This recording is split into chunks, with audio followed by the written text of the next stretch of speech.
Good morning.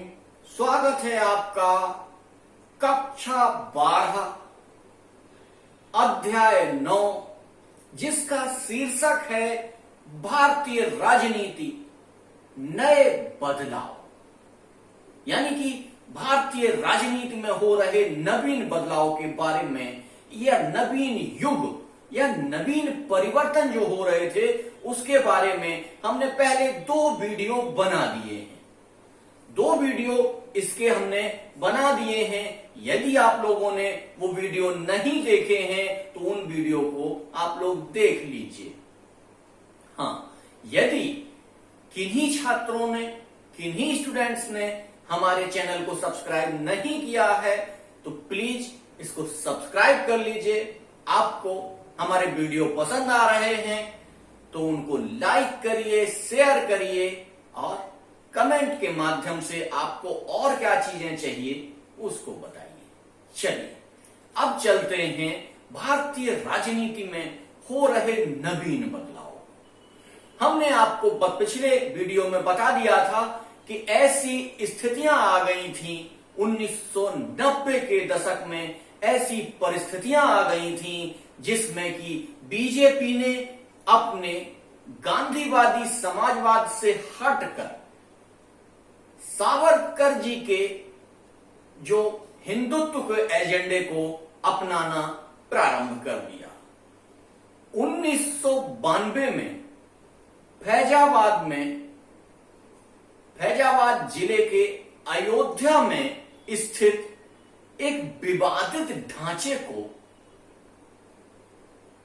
ढहाने के पश्चात उसकी क्या राजनीति हुई और किस तरीके से उसको ढहाया गया उसके बारे में आज हम लोग समझ लेते हैं। देखिए 1992 के दिसंबर माह में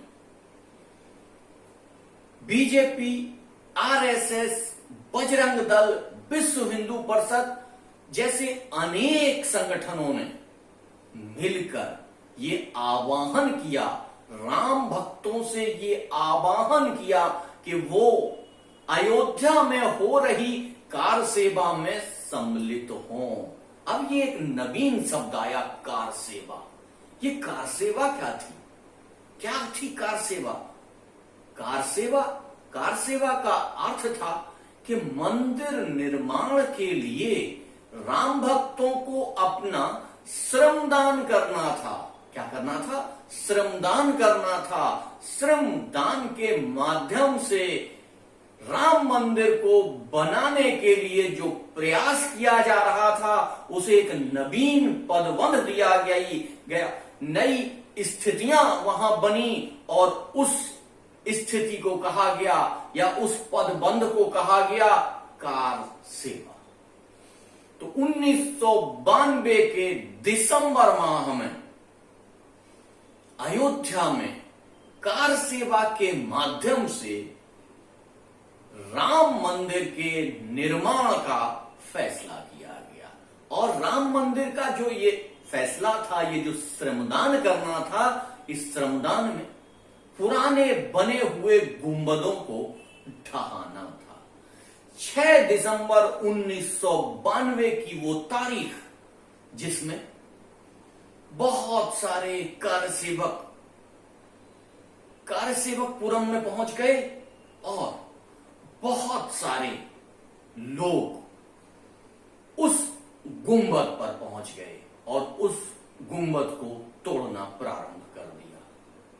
2-3 घंटों में ऐसा लग रहा था जैसे बहुत सारी तैयारियां करके लोग गए थे। उनके पास तोड़ने के लिए हथौड़े, घन और सारी चीजें उपलब्ध थीं और कुछ ही घंटों में उन गुंबदों को ढहा दिया गया, जिसको कहा गया विवादित ढांचा, जिसको मुस्लिम पक्षकार बाबरी मस्जिद बोलते थे और हिंदू पक्षकार उसे विवादित ढांचा बोलते थे या राम मंदिर, राम जन्मभूमि बोलते थे। इन सारी स्थितियों में आपने देखा कि 3 तरीके की स्थितियां थीं। मुस्लिम, कट्टर मुस्लिम पक्षकार उसको बाबरी मस्जिद बोलते थे। सामान्य व्यक्ति, नॉर्मल व्यक्ति उसे विवादित ढांचा बोलते थे। जो कट्टर हिंदू या उग्र विचारधारा के लोग थे वो उसे राम जन्मभूमि बोलते थे। इस तरीके की एक मानसिकता बनी हुई थी उस समय। लेकिन बहुत सारे लोग ऐसे भी थे जिनको उसके बारे में ज्यादा ज्ञान नहीं था। ऐसे लोग भी इसके पश्चात जन जागरूकता के साथ कहीं ना कहीं इन्हीं ग्रुपों में बट गए। जब इस विवादित ढांचे को ढहा दिया गया तो कई जगह तनाव की स्थितियां उत्पन्न हुई। देश में बहुत सारी जगह तनाव उत्पन्न हुआ। उन तनावों में सबसे पहले जहां तनाव उत्पन्न हुआ वो था मुंबई। मुंबई में 1993 में काफी हिंसा हुई। इस 93 की हिंसा के पश्चात बहुत सारे कार्य ऐसे किए गए जो उस क्रिया की प्रतिक्रिया में हुए थे। जैसा कि साइंस में आप नियम जानते हैं, कोई भी क्रिया होती है तो उसकी प्रतिक्रिया भी होती है। इस विवादित ढांचे के विध्वंस में जो क्रिया हुई थी उसकी प्रतिक्रिया हुई। उत्तर प्रदेश सहित जितने भी राज्यों में बीजेपी शासित सरकारें थीं उनको बर्खास्त कर दिया गया। और चूंकि ऐसी पहले से अंदेशा था, ऐसी जानकारी कोर्ट को मिल रही थी कि विवादित ढांचे को क्षति पहुंचाई जा सकती है, तो सर्वोच्च न्यायालय ने राज्य सरकार से एक हलफनामा मांगा था कि उस विवादित ढांचे को किसी भी प्रकार की क्षति नहीं होनी चाहिए। लेकिन जब विवादित ढांचा टूट गया तब सर्वोच्च न्यायालय में एक वाद दाखिल करके, जिसका नाम था मोहम्मद असलम बनाम भारत संघ। कौन सा वाद था? मोहम्मद असलम बनाम भारत संघ के बाद में मुख्यमंत्री पर न्यायिक अवमानना का मुकदमा चलाया गया। मुख्यमंत्री श्री कल्याण सिंह के ऊपर न्यायिक अवमानना का मुकदमा तक चलाया गया। सोचिए क्या परिस्थितियां चेंज हो रही थी, क्या स्थितियां चेंज हो रही थी। उत्तर प्रदेश में तो सरकार को बर्खास्त किया ही गया, लेकिन जितने भी बीजेपी शासित और भी राज्य थे जहां पर बीजेपी की सरकारें चल रही थीं, वहां पर भी उनको बर्खास्त कर दिया गया। सोचिए आप, एक व्यक्ति के कार्य का दूसरे व्यक्ति को भी नुकसान उठाना पड़ा। ऐसी स्थितियां, ऐसी परिस्थितियां उस समय बन रही थीं और इन बनती बिगड़ती परिस्थितियों में बहुत सारे लोगों पर, बीजेपी के बहुत सारे नेताओं पर मुकदमा चलाया गया, जिनमें श्री लाल कृष्ण आडवाणी, मुरली मनोहर जोशी, उमा भारती, बहुत सारे बड़े नेताओं के नाम आते हैं। यहां वो नाम जानने की आवश्यकता नहीं है आपको। यहां केवल आपको ये देखना है कि कैसे परिस्थितियां चल रही थीं और किन परिस्थितियों में भारत में राजनीतिक बदलाव हो रहे थे। इन राजनीतिक बदलावों के साथ राजनीति और लोकतंत्र में भारतीयता किस तरीके से स्थापित हो रही थी। भारतीयता में जो कहा जा रहा था कि सांप्रदायिकता उभर रही है, यानी कि संप्रदाय केवल अपने मतावलंबियों के अनुसार चलने के लिए बाध्य हो रहे थे। इस पर बहुत वाद विवाद हुआ। यह उस समय बहुत चर्चा का विषय बना कि चुनावी उद्देश्य के लिए धार्मिक भावनाओं के प्रयोग पर बहुत बहस हुई। एक पक्ष कह रहा था कि धार्मिक भावनाओं का राजनीति में कोई प्रभाव नहीं होना चाहिए, उनका किसी भी प्रकार से इस्तेमाल नहीं होना चाहिए, उनका किसी भी प्रकार का प्रयोग नहीं होना चाहिए। यदि ये प्रयोग होता है तो भारत की धर्मनिरपेक्षता पर आंच आती है, भारत पर सांप्रदायिक होने का आरोप लगेगा और भारत के लोकतंत्र की छवि खराब होगी। जनता के समक्ष, अंतर्राष्ट्रीय जनमानस के समक्ष भारतीय लोकतंत्र की छवि खराब होगी। इसलिए बहुत ही स्कूल स्तर पर, कॉलेज स्तर पर, यूनिवर्सिटी स्तर पर, बहुत सारे स्तरों पर उस समय ये विचार विमर्श बना और एक नए विमर्श, नए आयामों के साथ इस पर चर्चा की गई कि क्या वास्तव में धर्म राजनीति के साथ हो सकता है। जैसा कि महात्मा गांधी कह रहे थे कि बगैर धर्म के तो राजनीति संभव ही नहीं है, लेकिन धर्म से उनका पर्याय कुछ दूसरा था। यहां धर्म की स्थितियां कुछ दूसरी होती जा रही थी। इसमें नेगेटिव चीजें ज्यादा प्रधान थी, पॉजिटिव चीजें उतनी प्रधान नहीं थी। इन स्थितियों में, इन परिस्थितियों में भारतीय लोकतंत्र अपने नए रूप को ग्रहण कर रहा था। उसी समय उन्हीं परिस्थितियों और स्थितियों के साथ देश में मंथन चल रहा था, मनहा स्थितियां चल रही थीं। जो शैक्षणिक वाद विवाद थे वो तो चल ही रहे थे, लेकिन कुछ कट्टरपंथी लोग भी थे जो कहीं ना कहीं अपनी एक कट्टर मानसिकता के साथ जो कहते हैं कि हम अपनी बात बलपूर्वक मनवाएंगे या केवल हमारी ही बात सही है, दूसरी बात हम नहीं सुनेंगे।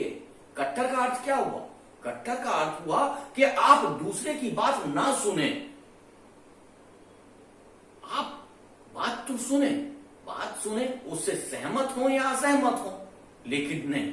कट्टर लोग क्या करते हैं कि हम ही सही हैं, हम आपकी बात नहीं सुनेंगे, हम आपकी बात सुनेंगे ही नहीं। आपकी बात सही हो या गलत हो, हम सुनेंगे ही नहीं, हमारी बात ये है और यही सही है। बस यहां ये जब सोच आ जाती है तब कट्टरता आती है, तब एक बिखराव आता है। इस बिखराव की स्थितियों में, इन मनहा स्थितियों के साथ अचानक एक घटना घट गई। वो घटना क्या थी? गुजरात के गोधरा स्टेशन पर, गुजरात के गोधरा स्टेशन पर साबरमती एक्सप्रेस ट्रेन जो अयोध्या से चलकर, जिसमें अयोध्या के बहुत सारे लोग एक डब्बे में थे, वो गुजरात के अहमदाबाद जा रही थी। बीच में गोधरा नामक स्टेशन पर ट्रेन को रोककर उस बोगी को पहचान कर उसमें आगजनी की गई, उसमें आगजनी की गई और चारों तरफ से उसके दरवाजे खिड़कियां बंद कर दिए गए, जिसमें बहुत सारे लोग उस धुएं में, उस भगदड़ में, उस घुटन में मर गए। उनकी वो उस कार्बन मोनोऑक्साइड को सहन नहीं कर पाए। मैं उस चीज को इसलिए ज्यादा अच्छे से समझ पाता हूं कि उस डब्बे में कहीं ना कहीं जो लोग थे उनमें से एक आध लोग हमारे परिचित भी थे। वो कितने विचलित हो गए, वो सालों साल तक उस दर्द को नहीं भूल पा रहे थे। उन्होंने अपनी आंखों से उस बोगी में हुए उस नरसंहार को देखा था। ऐसी स्थितियों में वो लगभग मानसिक विक्षिप्त हो गए थे। वो बच तो गए, लेकिन उनकी मानसिक स्थिति खराब हो गई। सामान्य मानव कहीं ज्यादा मारधाड़ देखता नहीं है, ज्यादा खून खराबा देखता नहीं है। यदि खून खराबा उसको देखने के लिए मिल जाए और अचानक देखने को मिल जाए तो उनकी मनहा स्थितियां खराब हो जाती हैं, उनका मानसिक संतुलन बिगड़ जाता है। वही स्थिति उन लोगों के साथ हुई जो उस डब्बे में थे। लेकिन सोचिए, मैंने अभी आपको बताया था कि कोई भी क्रिया होती है उसकी प्रतिक्रिया जरूर आती है। क्रिया हुई, कुछ लोगों ने मिलकर एक ट्रेन के डब्बे में आगजनी की और वो जो आगजनी की हुई बोगी है वो आज भी संभवतः गोधरा स्टेशन पर खड़ी हुई है। तो उस स्थिति में उन सारे प्रचार प्रसार के पश्चात अगले ही दिन पूरे गुजरात में दंगे हो गए। पूरे गुजरात में लोग एक दूसरे के धर्म के माध्यम से, धर्म देखकर एक दूसरे के खून के प्यासे हो गए। और ये चीज लगभग 1 महीने तक जारी रही। गुजरात में लगभग 1 महीने तक ये स्थितियां जारी रहीं और सरकारी आंकड़े के हिसाब से, उसमें जो भी स्थितियां रही हों, लेकिन सरकारी आंकड़े के हिसाब से लगभग 1100 लोगों की मृत्यु हो गई। उसमें उन दंगों में लगभग 1100 लोगों की मृत्यु हो गई। इन सारी क्रियाओं, प्रतिक्रियाओं और स्थितियों को देखते हुए राष्ट्रीय मानव अधिकार आयोग ने, किसने? राष्ट्रीय मानवाधिकार आयोग ने गुजरात सरकार की निंदा की।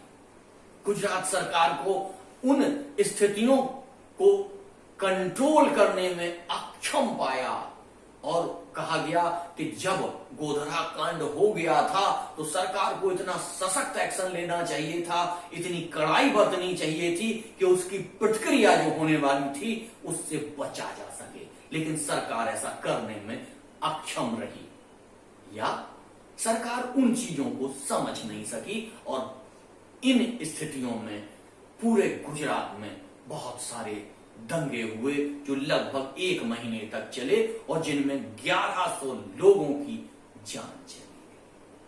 तो सोचिए, क्रिया की प्रतिक्रिया 1992 में अयोध्या में विवादित ढांचा गिराया गया और 2002 में गुजरात में दंगे हुए।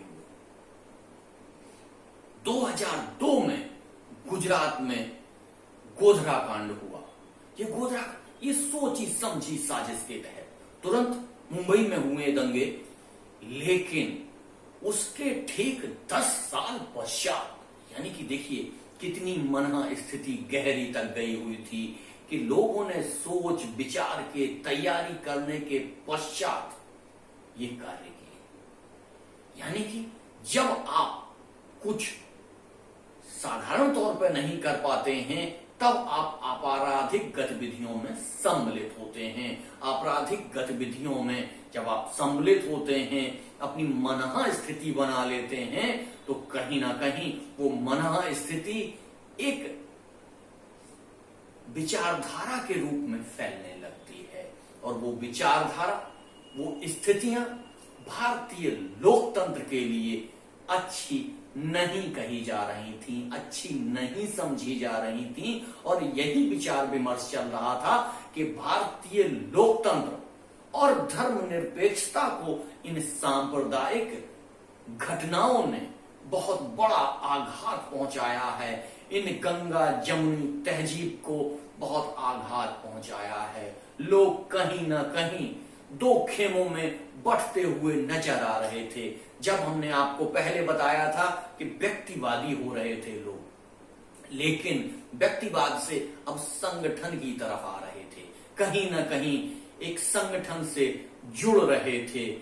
इन स्थितियों में बहुत सारी नई स्थितियां पैदा हुई। उनको चलिए देख लेते हैं। अब आपको ये सारी सामाजिक धार्मिक परिस्थितियों के साथ अब राजनीतिक स्थिति इसमें समझनी होगी आपको कि एक नई सहमति का उदय हुआ, एक नई सहमति बनी। एक नई सहमति क्या बनी? 1989 के बाद कांग्रेस का पतन हुआ, शासन के तौर पर कांग्रेस का पतन हुआ और बीजेपी का उत्थान हुआ। क्या हुआ? बीजेपी का उत्थान हुआ। आप इन चित्रों के माध्यम से इनको आप देख सकते हैं कि जो पार्टी 1984 में 400 से ऊपर सीटें जीतकर आई थी, 1989 से लेकर लगातार उसका ग्राफ गिरता चला गया और बीजेपी का ग्राफ बढ़ता चला गया। तो कांग्रेस के पतन और बीजेपी के उत्थान की कहानी 1984 से लेकर 2004 तक आप इन चित्रों से देख सकते हैं, समझ सकते हैं कि क्या स्थितियां थीं उस समय, क्या परिस्थितियां थीं और कैसे चीजें आगे बढ़ी। चलिए इन सारी चीजों को आप चित्र से समझ लीजिएगा, इसे हम विस्तार से नहीं जाएंगे, सीधे चलते हैं 2004 के लोकसभा चुनाव पर। कि 2004 में जो लोकसभा चुनाव हुआ उसमें राजग यानी कि बीजेपी के गठबंधन की हार हुई।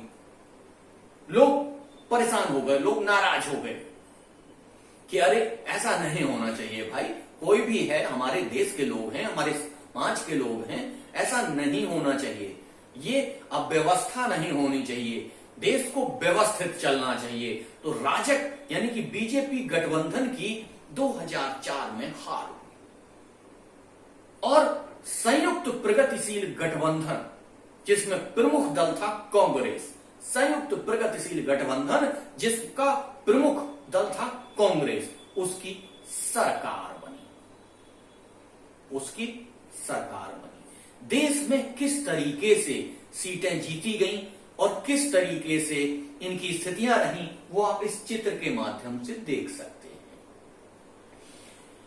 2004 में लोकसभा के चुनाव में बीजेपी और कांग्रेस दोनों गठबंधन यानी कि राजग और संयुक्त प्रगतिशील गठबंधन दोनों में बहुत नेक टू नेक फाइट हुई। दोनों में वोटों के प्रतिशत में बहुत ज्यादा अंतर नहीं था, लेकिन सीटें चूंकि संयुक्त प्रगतिशील गठबंधन को अधिक प्राप्त हुई, इसलिए संयुक्त प्रगतिशील गठबंधन की सरकार बनी।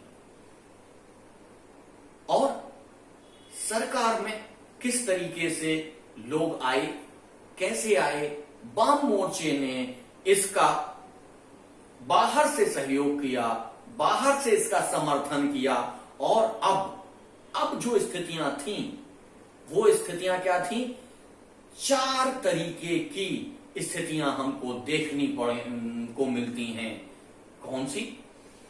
कि पार्टी सिस्टम जो था, पहले पार्टी सिस्टम क्या था? एक पार्टी सिस्टम हो गया था, कांग्रेस ही कांग्रेस दिखाई दे रही थी। इसके पश्चात क्या हुआ?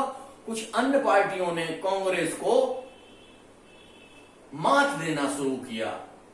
इसके पश्चात आज की स्थिति यानी कि 2004 की स्थिति में संपूर्ण देश में 4 प्रकार की पार्टियां देखने को मिली। कौन कौन सी पार्टियां थी वो? नंबर 1, कांग्रेस के गठबंधन की पार्टियां, कांग्रेस और कांग्रेस के साथ जिन्होंने गठबंधन किया था वो पार्टियां। नंबर 2 वो पार्टियां जो बीजेपी के साथ गठबंधन में थी, ऐसी पार्टियां जो बीजेपी के साथ गठबंधन में थी। और तीसरे तरीके की पार्टियां वो पार्टियां थी जो वाम मोर्चा यानी कि वामपंथी विचारधारा की पार्टियां थी, वो पार्टियां। और चौथे प्रकार की पार्टियां वो थी जो स्वतंत्र थी, इन सब लोगों से अलग थी, यानी कि पूरे देश में कई कोण का मुकाबला दिखाई देने लगा। पहले की स्थितियां जो थी कि कांग्रेस ही जीतती थी, उसका कोई मुकाबला ही नहीं कर सकता था, अब ऐसी स्थिति नहीं थी। 4 तरीके का मतलब बहुकोणीय मुकाबला इस समय होने लग गया था। और इस बहुकोणीय मुकाबले में राजनीतिक स्थितियां कहीं ना कहीं लोकतंत्र की सशक्तता की ओर आपका ध्यान आकर्षित कराती है कि लोकतंत्र कैसे जनमानस में पैठ बना रहा था और किस तरीके से लोकतंत्र सशक्त हो रहा था। कहीं ना कहीं कुछ लोग तो ऐसा मान रहे थे कि सांप्रदायिकता ने भारतीय लोकतंत्र को हानि पहुंचाई, लेकिन आप ये सोच लीजिए कि ये उसी तरीके की हानि थी जैसे डॉक्टर किसी मर्ज को सही करने के लिए ऑपरेशन करता है। उस समय मरीज को कष्ट होता है, लेकिन लोकतंत्र और जन संचार और जन प्रचार के माध्यमों में इतनी तेजी आई, इतनी क्रांति हुई कि आज आप देख लीजिए, पहले क्या था, एक दूरदर्शन ही मात्र या रेडियो ही मात्र समाचार का माध्यम होता था। लिमिटेड समय के लिए उसमें समाचार आते थे, उन्हीं समाचार के माध्यम से आपको पता चलता था कि सारे देश में क्या हो रहा है। लेकिन उसके पश्चात 2000 के पश्चात की जो घटनाएं हुई वो ऐसी परिस्थितियां बना दी कि आज की डेट में आपको लगभग सैकड़ों ऐसे क्षेत्रीय और राष्ट्रीय स्तर के चैनल आपको दिखाई देते हैं जो 24 घंटे न्यूज आपको मिलती है, जिससे आपके अंदर एक जन जागरूकता आती है, लोगों की स्थितियां पता होती हैं। आप कभी भी टीवी खोल के अपना देख सकते थे। पहले तो उस समय क्या था, उस समय अगर वो समय निकल गया तो आपको दोबारा समाचार सुनने को नहीं मिलते थे। इसलिए आज इन परिस्थितियों में, इन स्थितियों में लोकतंत्र की स्थिति अच्छे से अच्छी होती चली गई। उन स्थितियों को बचाते हुए, सांप्रदायिकता की स्थिति को बचाते हुए भारतीय लोकतंत्र ने अपने आप को विशाल से विशालतम होने का अवसर दिया। इन स्थितियों के साथ भारत में लोकतंत्र आज एक व्यक्ति जो कि बहुत दूर दराज की जगह पर भी रहता है, उससे अगर नेशनल स्तर की किसी भी चीज पर बात कर लीजिए तो अच्छे से अच्छे तर्क वो दे देता है। क्यों? क्योंकि लगातार वो मीडिया के संपर्क में रहता है। वो चुनाव से संबंधित या नई विचारधारा से संबंधित बातों को सुनता है, समझता है, अपना विचार करता है, फिर एक विमर्श बनाता है, एक स्थिति बनाता है। तो आज की स्थिति वैसी नहीं रह गई है कि लोग आंख बंद करके किसी को अपना वोट दे दें। ये स्थिति कहीं ना कहीं भारतीय लोकतंत्र के लिए एक स्वर्णिम युग जैसी होती चली जा रही है और विकास की इस यात्रा में भारतीय लोकतंत्र अपनी सबलता की ओर बढ़ रहा है। अब देखिए आप, बहुत सारी चीजों पर असहमति हुई, बहुत सारी स्थितियां बदली, लेकिन बहुत सारी स्थितियां ऐसी भी थीं जिन पर की सारे दलों की सहमति थी, सारे दल उन पर सहमत होते थे, उनमें ज्यादा विचार विमर्श नहीं किया जाता था। उन बढ़ती हुई सहमति के कौन कौन से क्षेत्र थे उनको हम समझ लेते हैं। ठीक है, देख लेते हैं कि अनेक महत्वपूर्ण मसले ऐसे थे जिन पर लगभग दल सहमत होते थे। उनमें सबसे पहला जो आता है वो था आर्थिक नीति पर सहमति। आर्थिक नीति पर सहमति यानी कि अंतर्राष्ट्रीय स्तर पर अगर अपनी छवि सुधारनी है तो हमें अंतर्राष्ट्रीय मानक के हिसाब से अपनी नीतियों का निर्माण करना पड़ेगा। इस पर सभी दल सहमत थे। कहीं ना कहीं ये माना जाता है कि माननीय मनमोहन सिंह जी के द्वारा जो नीतियां लागू की गई थीं, जो आर्थिक नीतियां लागू की गई थीं, वो आज तक लागू हैं। चाहे बीजेपी गवर्नमेंट आए या कांग्रेस गवर्नमेंट आए या अन्य गवर्नमेंट आए, लेकिन वो आर्थिक नीतियां बदस्तूर जारी रहती हैं, उनसे कोई छेड़छाड़ नहीं की जाती है। तो ये वो सहमति का पहला मुद्दा है जिस पर सभी राजनीतिक पार्टियां सहमत होती हैं। नंबर दूसरा क्या था? पिछड़ी जातियों के राजनीतिक और सामाजिक दावों को स्वीकृति। यानी कि जब आप देख रहे थे कि बीपी सिंह सरकार ने ओबीसी क्लास को 27% आरक्षण दिया तो बहुत सारी राजनीतिक पार्टियों ने इसका विरोध नहीं किया। कोई भी राजनीतिक व्यक्तिगत तौर पर तो जिनके हितों में टकराव हो रहा था वो इसका विरोध कर रहे थे। छात्र आंदोलन प्रारंभ हुए थे, लेकिन किसी भी राजनीतिक पार्टी ने इसका विरोध नहीं किया था। तो दूसरा जो महत्वपूर्ण मुद्दा था वो था पिछड़ी जातियों के राजनीतिक और सामाजिक दावों की स्वीकृति सभी राजनीतिक दलों ने दी। बामसेफ और बीएसपी जैसे संगठन बने और अपने सामाजिक सुधार के लिए उन्होंने कार्य भी किए। अगला था देश के शासन में प्रांतीय दलों की भूमिका। अभी तक क्या था, राष्ट्रीय दल को ही प्रधानता दी जाती थी, लेकिन अब इस समय राष्ट्रीय दलों के साथ साथ प्रांतीय दलों को भी देश के शासन में महत्वपूर्ण भूमिका निभाने को मिल जाती थी। उनको महत्वपूर्ण पद मिल जाते थे।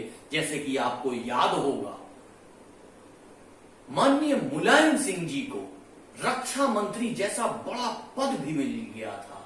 उत्तर प्रदेश जैसी छोटी जगह, उत्तर प्रदेश जैसी प्रांतीय पार्टी, समाजवादी पार्टी के मुखिया माननीय मुलायम सिंह जी को राष्ट्रीय स्तर पर इतना बड़ा पद मिल जाना, ये कहीं ना कहीं इस बात की सहमति जताता है कि देश के शासन में प्रांतीय दलों की भूमिकाएं महत्वपूर्ण होती चली जा रही थी और इन महत्वपूर्ण स्थितियों में कहीं ना कहीं देश का लाभ हो रहा था, जनमानस का लाभ हो रहा था। जो लोग, जो क्षेत्रीय दल अपने छोटे छोटे मुद्दों को लेकर चुनाव लड़ते थे, उन मुद्दों को राष्ट्रीय स्तर तक पहुंचने का अवसर प्राप्त हुआ और राष्ट्रीय स्तर पर उनकी पहचान बनी, उन मुद्दों को सुना जाने लगा। तो सोचिए आप किस स्थिति में भारतीय लोकतंत्र पहुंचता जा रहा था। और चौथी चीज, इस समय कहीं ना कहीं ये देखा जा रहा था कि विचारधारा को छोड़कर, आपको हमने समझाया था जब हम दल पढ़ा रहे थे कि दल की एक विचारधारा होती है, उस विचारधारा के अनुसार चलते हैं दल, लेकिन दलों ने यहां अपने आप को लचीला बनाया और दल की विचारधारा पर रिजिड नहीं हुए, दल की विचारधारा को नियंत्रित करके इसकी जगह कार्य सिद्धि पर जोर दिया जाने लगा। कहा जाने लगा, कई बार ऐसी स्थितियां उत्पन्न हो रही थी कि वाम मोर्चा और दक्षिण मोर्चा एक साथ मिलकर एक सरकार बना देते थे और उन सरकारों में विचारधारा एक दूसरे की मिलती नहीं थी, फिर भी सरकार बनाते थे। तो इन स्थितियों में दलों ने कहीं ना कहीं अपनी विचारधाराओं के साथ समझौता किया। इन समझौता के पश्चात एक नई जो विचारधारा निकल के आई, वो विचारधारा थी कार्य सिद्धि पर जोर। यानी कि हम विचारधारा के झंझट में नहीं पड़ेंगे, हाँ, जो एक हमने मिनिमम कॉमन प्रोग्राम बनाया है उसके अनुसार चलेंगे। इसमें हमें कहीं अगर विचारधारा से समझौता भी करना पड़े तब भी हम उसको स्वीकार कर सकते हैं। इसका महत्वपूर्ण उदाहरण आप समझ लीजिए कि जम्मू कश्मीर में जब महबूबा मुफ्ती के साथ बीजेपी सरकार बनाती है, तो सोचिए महबूबा मुफ्ती एकदम अपोजिट विचारधारा की, बीजेपी एकदम अपोजिट विचारधारा की, लेकिन फिर भी दोनों लोग एक साथ आकर सरकार बनाते हैं, यानी कि अपनी विचारधाराओं से समझौता करते हैं। सरकार ज्यादा दिन तक नहीं चली, लेकिन फिर भी कार्य सिद्धि सरकार बनाने की थी, कार्य सिद्ध हुआ, सरकार बनी, कुछ दिनों तक चली, लेकिन उसके पश्चात वो चीजें बिखर गईं। तो ये एकदम विपरीत ध्रुव थे, लेकिन थोड़े थोड़े से अंतर के पश्चात, बहुत छोटे छोटे अंतर अगर विचारधाराओं में हैं तो वो एक साथ मिल जाते थे। जैसे आप जानते हैं गंगा और यमुना नदियों में बहुत सारी छोटी छोटी नदियां आकर मिल जाती हैं। इसी तरीके से गठबंधन का युग प्रारंभ हुआ। कांग्रेस का अलग गठबंधन, बीजेपी का अलग गठबंधन, जिसमें क्षेत्रीय दल छोटे छोटे आकर मिलते रहे और एक गठबंधन सरकार का निर्माण किया गया। ये एक नवीन युग था, नई स्थितियां थी। इनमें बहुत सारे ऐसे मुद्दे थे, जिन मुद्दों को लेकर ही सरकार बनती थी और सरकार किन स्थितियों में चलेंगी, किन स्थितियों में नहीं चलेंगी, उनको देख लेते हैं। सबसे पहले इसमें मुद्दा था गरीबी का। दूसरा मुद्दा था इसमें विस्थापन का। गरीबी यानी कि जो लोग गरीब हैं उनको कुछ ना कुछ प्राप्त होना चाहिए, इसीलिए प्रत्येक गरीबी रेखा से नीचे रहने वाले प्रत्येक व्यक्ति को भोजन की गारंटी की योजना दी गई। यानी कि जो खाद्य गारंटी योजना है कि प्रत्येक व्यक्ति को मिनिमम इतना अनाज तो सरकार के द्वारा दिया ही जाएगा। ऐसी योजनाएं गरीबी हटाने के लिए चल पड़ी। दूसरा है विस्थापन। विस्थापन क्या है? क्या हुआ ये विस्थापन? विस्थापन वही तो विस्थापन है, लोग एक जगह से, देश की एक जगह से दूसरे जगह जा रहे हों, चाहे वो बांध निर्माण के कारण जा रहे हों या रोजी रोटी कमाने के लिए जा रहे हों। कई बार ऐसी परिस्थितियां आ गई थी कि मुंबई में दक्षिण भारतीयों को भगाया गया और कुछ समय पहले उत्तर भारतीयों को भी भगाया गया। कहा गया मुंबई केवल मुंबई कर की होगी। लेकिन इन स्थितियों में, इन परिस्थितियों में यह मुद्दा सबसे बड़ा था कि विस्थापित लोगों के लिए कोई भी कठिनाई पैदा नहीं की जाएगी। अधिकतर राजनीतिक दल इस पर सहमत भी थे। इसमें अगला जो सहमति का मुख्य कारण था वो था न्यूनतम मजदूरी। यानी कि मजदूरी निर्धारित की जाए कि प्रत्येक व्यक्ति को यदि वो कार्य कर रहा है तो उसको न्यूनतम इतनी मजदूरी तो मिलेगी ही, इससे ज्यादा कितनी भी मिल जाए, इससे कम नहीं मिलेगी। यानी कि मजदूरों का शोषण नहीं होना चाहिए। लोकतंत्र में शोषण मुक्त समाज, यानी कि सामाजिक स्थितियां बदल रही थी, आर्थिक स्थितियां भी बदल रही थी, राजनीतिक स्थितियां पहले ही बदल चुकी थी। तो राजनीतिक, आर्थिक, सामाजिक और धार्मिक हर तरीके से समाज में बदलाव आ रहा था। भारतीय समाज में बदलाव आ रहा था। इसमें अगला मुद्दा था आजीविका का, और आजीविका के साथ इसमें सामाजिक सुरक्षा।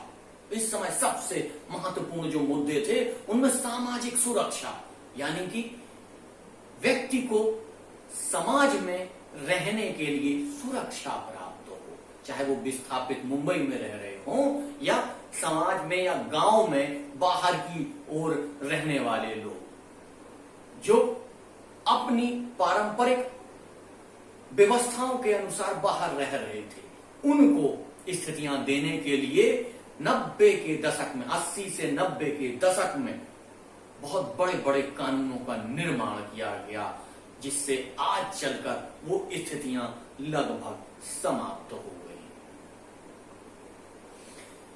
लोग जाति, लिंग, इस समय एक स्थिति और देखी गई कि लोग जाति, लिंग, वर्ग और क्षेत्र के संबंध में क्या कहने लगे?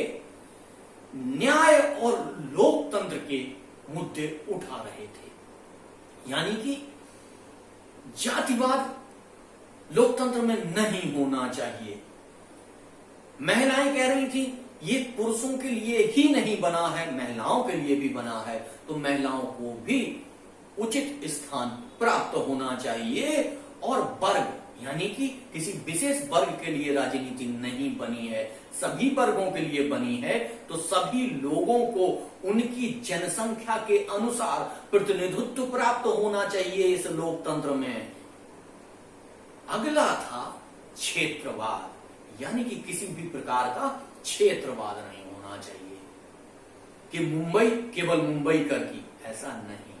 दक्षिण भारत में दक्षिण के लोग रहेंगे, उत्तर भारत के लोग नहीं रहेंगे, उत्तर भारत में दक्षिण भारत के लोग नहीं रहेंगे, ऐसा नहीं होना चाहिए। क्षेत्रवाद किसी भी स्तर पर स्वीकार नहीं किया जा सकता, भाई भतीजावाद किसी भी स्तर पर स्वीकार नहीं किया जा सकता, और भ्रष्टाचार किसी भी स्तर पर स्वीकार नहीं किया जा सकता। ये सारे मुद्दे इस समय राजनीतिक स्थितियां में बदलाव कर रहे थे।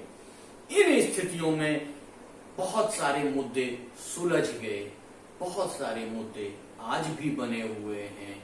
इन मुद्दों के साथ ही भारतीय लोकतंत्र अपनी नवीन अवधारणाओं के साथ आगे बढ़ रहा है। आगे इसकी स्थितियां क्या होंगी, कैसे चलेंगी, इन स्थितियों को बाद में कभी मौका मिलेगा तो वर्तमान की स्थितियां, समकालिक स्थितियां भी आपको समझाएंगे। लेकिन आज आपका टॉपिक भारतीय राजनीति के नए बदलाव यहीं पर समाप्त हो रहा है। इसको और आगे नहीं ले जाएंगे, इसको विस्तार से हमने समझा दिया है। हाँ, यदि कोई चीज आपको नहीं समझ में आई हो तो कमेंट सेक्शन के माध्यम से हमसे पूछ सकते हैं, और अगर आपका कमेंट या आपका प्रश्न ऐसा हुआ जो हम कमेंट में नहीं बता सकते हैं तो उसके ऊपर पूरा एक वीडियो बना के हम आपको समझा देंगे। इसलिए आप लोग किसी भी प्रकार की चिंता ना करें। और हाँ, इसमें बहुविकल्पी प्रश्नों के लिए हम अलग से वीडियो लेकर आएंगे। लघु उत्तरी और दीर्घ उत्तरी प्रश्नों के लिए भी वीडियो लेकर आएंगे। इसलिए आप लोग अपनी तैयारी के लिए निश्चिंत रहें। आपको लगातार इसके माध्यम से पढ़ाया जाता रहेगा और आपको सारी चीजें समझाई जाती रहेंगी। हाँ, पुनः वही इंपॉर्टेंट सूचना, जिन छात्रों ने, जिन स्टूडेंट्स ने हमारे चैनल को सब्सक्राइब नहीं किया है तो प्लीज इसको सब्सक्राइब कर लीजिए। वीडियो अच्छे लग रहे हैं तो वीडियो को लाइक करिए, शेयर करिए और कमेंट करिए, जिससे कि हमारे पास आपके भाव, आपके विचार, आपकी समस्याएं आती रहेंगी और हम उनका समाधान करने का पूरा प्रयास करते रहेंगे।